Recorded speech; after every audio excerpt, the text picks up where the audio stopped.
स्वागत है आज के वीडियो में। आज हम पढ़ने वाले हैं डेथ ऑफ ए पार्टनर। जब किसी साझेदार की मृत्यु हो जाती है तो उस समय लेखा हम किस प्रकार करेंगे, इसे हम जानेंगे।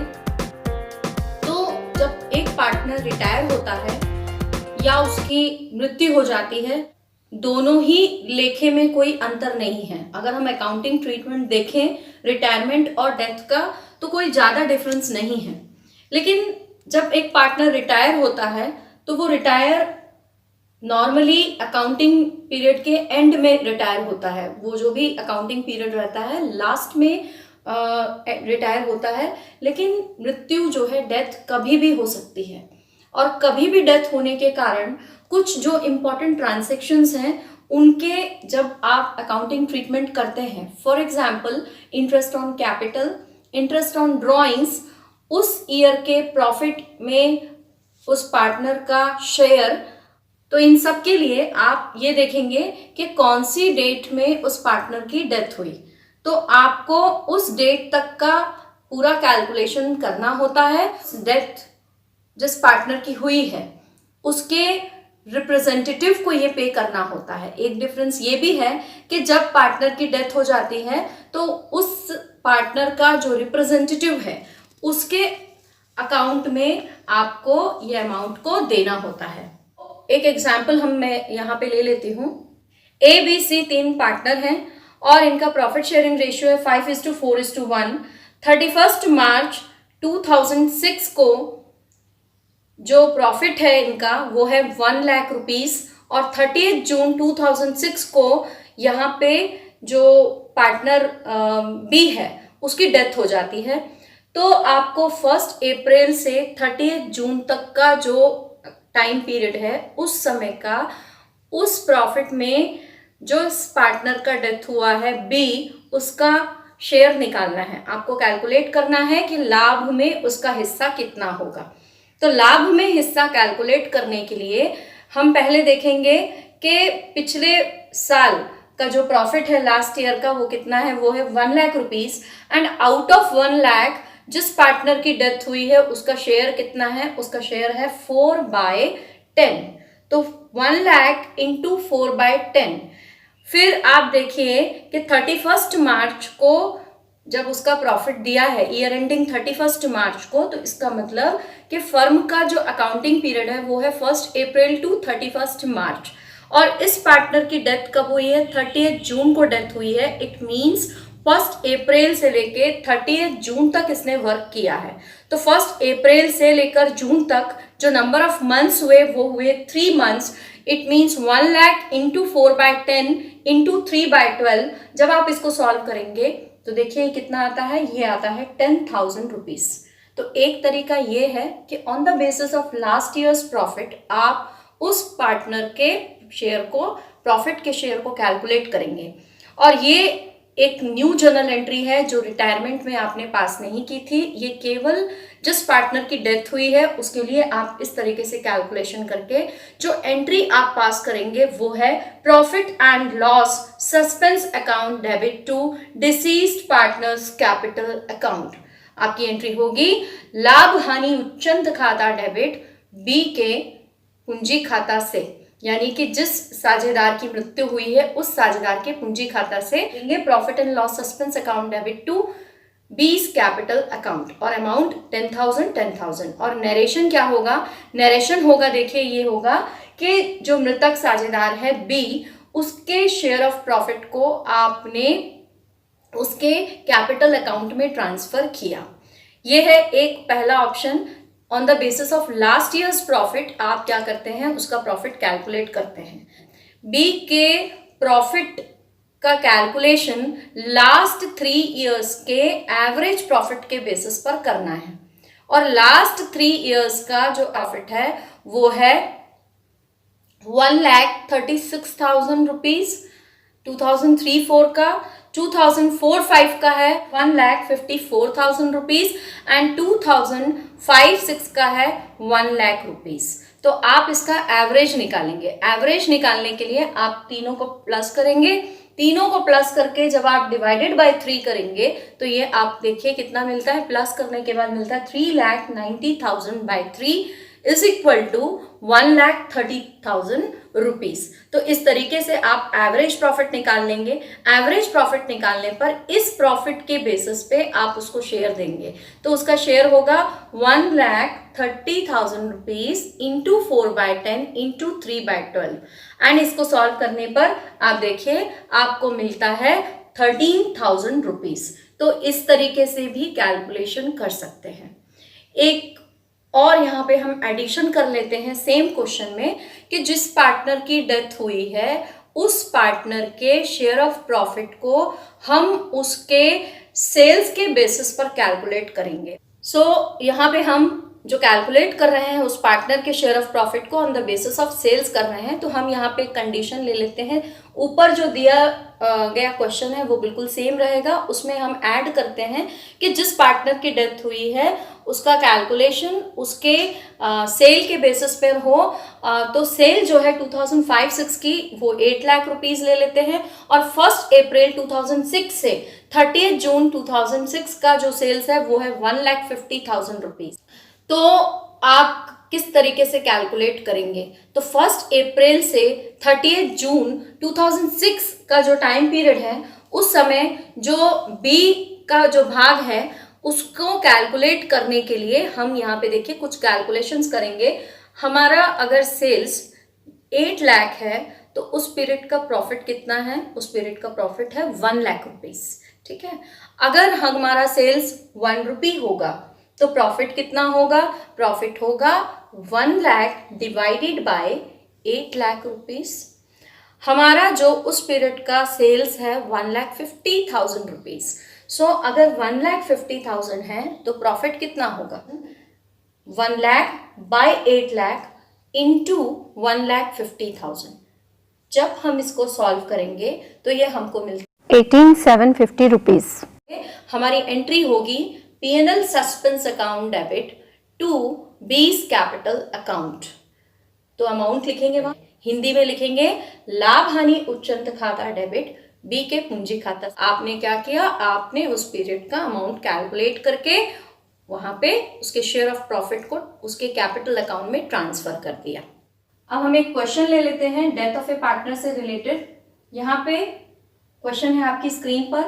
ABC they are the 3 partners of the firm and इनका प्रॉफिट शेयरिंग रेशियो है 5:3:2 और 31 मार्च 2007 को जो उनका बैलेंस शीट दिया हुआ है देखिए स्क्रीन पर। बैलेंस शीट में लायबिलिटी साइड है और एसेट साइड है। लायबिलिटी साइड में देखिए क्या क्या दिया हुआ है। क्रेडिटर्स, उनकी कैपिटल अकाउंट के बैलेंसेस दिए हैं तीनों पार्टनर्स के। और एसेट साइड में देखिए क्या दिया है, building, machinery, stock, patent, debtors and cash का बैलेंस दिया है। इसके बाद कुछ एडजस्टमेंट है नीचे और यहाँ पे जो इंफॉर्मेशन है गिवन ये है कि 1 अक्टूबर 2007 को पार्टनर जो ए है उसकी डेथ हो जाती है और जितने भी पार्टनर्स हैं और जो उसका रिप्रेजेंटेटिव है उनके बीच में कुछ एग्रीमेंट्स होते हैं और वो एग्रीमेंट्स हैं देखिए स्क्रीन पर। गुडविल का जो वैल्यूएशन होगा वो on the basis of average profit and for 2.5 purchase year लेकर वैल्यूएशन करना होगा। और आपको यहाँ पे देखिए 4 साल का यहाँ पे गुड प्रॉफिट दिया हुआ है, 2003-04 का, 4-5 का, 5-6 का एंड 6-7 का। इसके बाद यहाँ पे पेटेंट जो है, पेटेंट वैल्यूड हुए 8,000 रुपीज। देन यहाँ पे मशीनरी का देखिए वैल्यूएशन हुआ है 28,000 रुपीज और बिल्डिंग का जो वैल्यूएशन हुआ है वो हुआ है 25,000 रुपीज। 2007-8 के लिए जो प्रॉफिट रहेगा वो पिछले साल के प्रॉफिट के से सेम ही रहेगा। Interest on capital 10% per annum देना होगा और 1 अक्टूबर 2007 को जो लास्ट जो पेमेंट होगा वो ए को वो तुरंत पेमेंट कर दिया जाएगा। 1 अक्टूबर 2007 को ए का जो कैपिटल अकाउंट है वो आपको बनाना है, ए के रिप्रेजेंटेटिव का अकाउंट बनाना है। तो अब आप देखेंगे कि किस तरीके से हम अकाउंट बनाते हैं। अब हम रीवैल्यूएशन अकाउंट बनाएंगे। रीवैल्यूएशन अकाउंट बनाने के लिए देखिए हमने क्वेश्चन पढ़ा था, पेटेंट की वैल्यू जो है वो दी है it is to be valued at ₹8,000। और अंदर देखिए बैलेंस शीट में पेटेंट की वैल्यू दी है 11,000, तो यहाँ पे क्या हुई है, वैल्यू डिक्रीज हुई है। और डिक्रीज होने से आप यहाँ पे लिखेंगे टू पेटेंट्स अकाउंट, और कितनी डिक्रीज हुई है, ₹3,000। पेटेंट के बाद सेकेंड आइटम हम देख लेते हैं मशीनरी। मशीनरी की वैल्यू दी हुई है 28,000, और अंदर जो हमारा अकाउंट है वहां पे वैल्यू दी हुई है 30,000। ये भी डिक्रीज हुई है, कितनी डिक्रीज हुई है, ₹2,000। तो इसको भी हम लिख लेंगे टू मशीनरी अकाउंट ₹2,000। इसके बाद हमारा जो भवन है, भवन यानी बिल्डिंग की वैल्यू बाहर दी है, देखिए 25,000। बैलेंस शीट में जो वैल्यू दी है वो दी है 20,000। तो आप देखिए कि देयर इज एन इंक्रीज, यहाँ पे वैल्यू क्या हुई है, बढ़ी है। बढ़ने पर हम यहाँ पे लिखेंगे बाय बिल्डिंग अकाउंट, तो ये वैल्यू है कितनी, ये वैल्यू है ₹5,000। आप देख सकते हैं दोनों डेबिट और क्रेडिट साइड का टोटल सेम आ रहा है। इट मींस यहाँ पे ना प्रॉफिट आ रहा है ना लॉस आ रहा है। तो आप यहाँ पे जो दोनों साइड का टोटल है उसको टोटल को कर दीजिए और इसको क्या करेंगे, क्लोज करेंगे। तो हमें इसे बनाने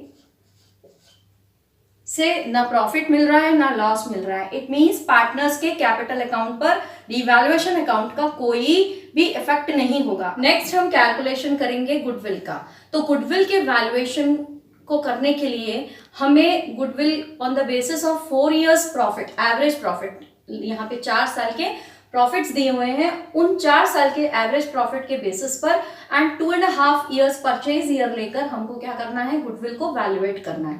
तो सबसे पहले हम निकालते हैं total profit. Total profit is equal to, आप देखेंगे फर्स्ट ईयर का 13,000, सेकेंड ईयर का 12,000, थर्ड ईयर का 20,000 एंड फोर्थ ईयर का 15,000 रुपीज। इन चारों को आप प्लस करेंगे एंड डिवाइडेड बाय 4 करेंगे तो आपको मिलता है 60,000 divided by 4 and average profit यहाँ पे आ रहा है आपका 15,000 रुपीज। Then goodwill is equal to 15,000 into 2.5 year। तो जब आप मल्टीप्लाई करेंगे देखिए तो आपको मिल रहा है 37,500। आउट ऑफ दिस 37,500 जिस पार्टनर की डेथ हुई है ए, उसका गुडविल में शेयर हम कैलकुलेट करेंगे तो वो देखिए कितना आ रहा है 37,500 इंटू उसका शेयर है 5/10। मल्टीप्लाई करते हैं तो देखिए हमको मिलता है 18,750, 18,750। ये करने के बाद हम उसका शेयर ऑफ प्रॉफिट कैलकुलेट करेंगे। आपने एडजस्टमेंट में पॉइंट देखा था, शेयर ऑफ प्रॉफिट कैसे कैलकुलेट करेंगे। देखिए शेयर ऑफ प्रॉफिट देने के लिए हम लास्ट ईयर के प्रॉफिट के बेसिस पर उसको शेयर देंगे। तो लास्ट ईयर का जो प्रॉफिट है वो कितना है, लास्ट ईयर का प्रॉफिट है आपको 4 साल के जो प्रॉफिट दिए उसी में जो आपका लास्ट ईयर है वो है 2006-7 का जो प्रॉफिट है वो है 15,000 रुपीज एंड 15,000 में से आप उसका शेयर निकालेंगे। यहाँ पे देखिए बैलेंस शीट जो है 31 मार्च को एंड होती है, 1 अप्रैल 2007 की बैलेंस शीट दी है। तो इस अकाउंटिंग ईयर में जो उसकी डेथ हुई है वो हुई है 1 अक्टूबर 2007 को। उसका जो टाइम पीरियड उसने काम किया तो अप्रैल, मई, जून, जुलाई, अगस्त, सितंबर, इट मींस 6 months। 1 अक्टूबर को उसकी डेथ हो गई। तो जो शेयर ऑफ प्रॉफिट निकालेंगे, आप कैसे निकालेंगे शेयर ऑफ प्रॉफिट, 15,000 रुपीज में इंटू 6/12 करेंगे जो उसका टाइम है और इंटू उसका शेयर है 5/10। जब इसको सॉल्व करेंगे तो आपको मिलेगा 3,750। एक पॉइंट और एडजस्टमेंट में इंटरेस्ट ऑन कैपिटल कैलकुलेट करना है। इंटरेस्ट ऑन कैपिटल कैलकुलेट करने के लिए जो पार्टनर का कैपिटल है वो है 30,000 रुपीज। 30,000 के ऊपर 10% interest at the rate of 10% आप इंटरेस्ट देंगे और ये भी आप 6 months के लिए देंगे। अब हम बना लेते हैं पार्टनर का कैपिटल अकाउंट, जिस पार्टनर की डेथ हुई है उसका कैपिटल अकाउंट।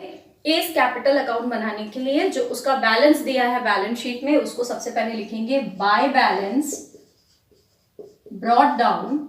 उसका बैलेंस है 30,000 रुपीज।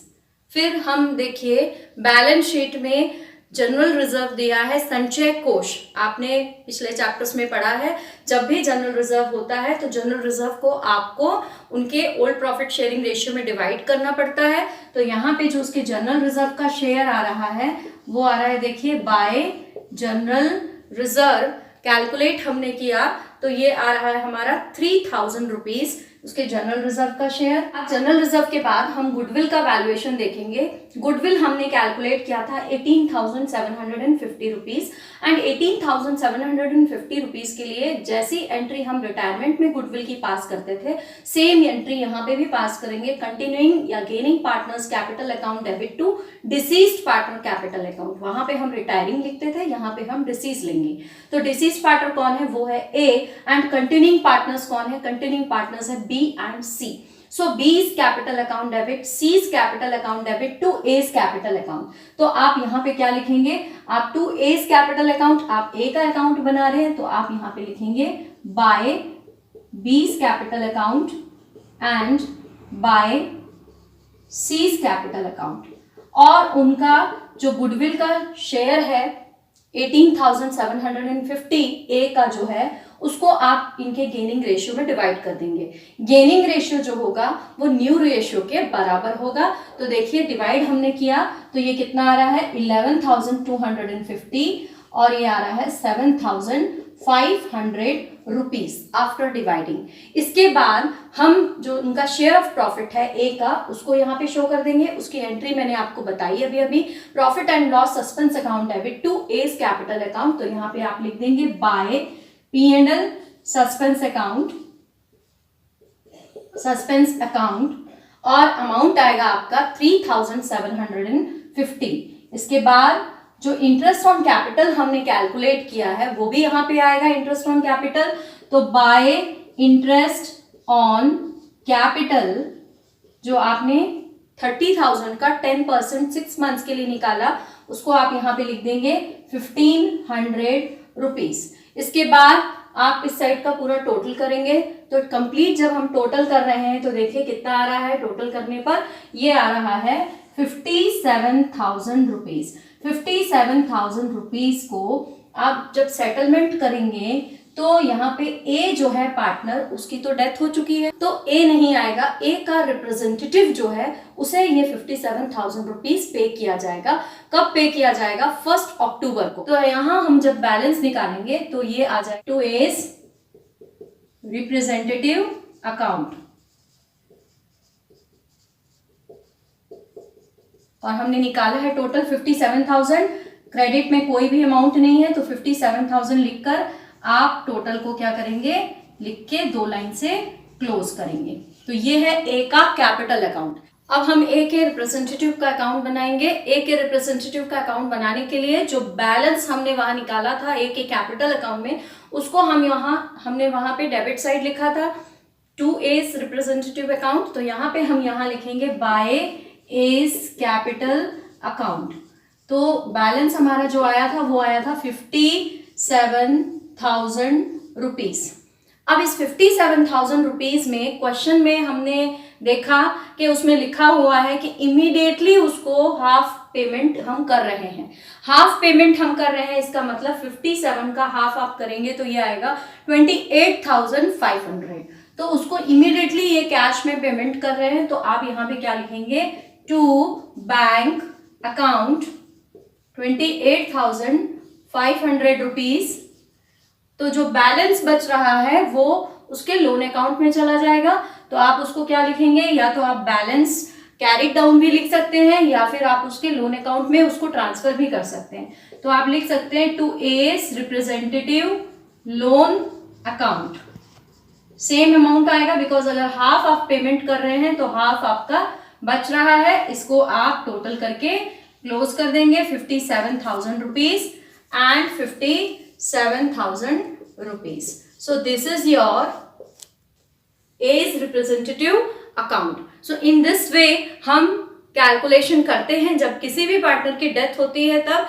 तो यहाँ पे जो मैंने आपको बताया वो थे कुछ एक्स्ट्रा कैलकुलेशंस जैसे कि interest on capital, share of profit and इसी तरीके से इंटरेस्ट ऑन ड्रॉइंग्स भी हो सकता है। एंड डिफरेंस बस ये है कि आपको ये देखना है कि उस पार्टनर की डेथ कब हुई है। तो उस डेट तक का जो आपका उसका हिस्सा होता है उसको आपको कैलकुलेट करना होता है एंड बाकी सारे कैलकुलेशंस आपके रिटायरमेंट के जैसे हैं। एडजस्टमेंट ऑफ कैपिटल टॉपिक जो है वो भी सेम रिटायरमेंट के जैसा है। अगले वीडियो के लिए हम फिर नए क्वेश्चन के साथ मिलेंगे।